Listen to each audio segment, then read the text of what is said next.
ওরে কত কত করে? 10 টাকা করে দিলেই হবে। তো দেন 10 টাকা দুটো বানান, ভালো করে বানান। সকলেই খালি এসে ভালো করে বানান কয়, কুমা করিতে কেউ কয় না যে কুমা করে বানাতে দেন আমাকে তাহলে একটু কুমা করে দেন, এটা ভালো করে দেন, এটা কুমা করে দেন।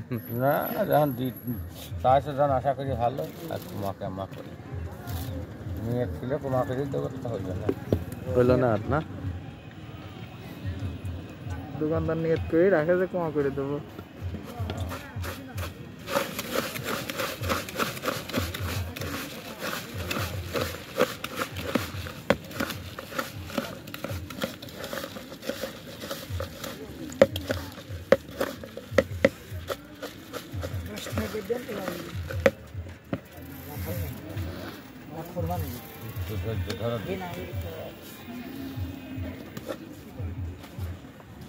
আগে মন ঠিক কর, দরকার বিড়ির বসিয়ে দরকার মতামত ঠিক করিয়া।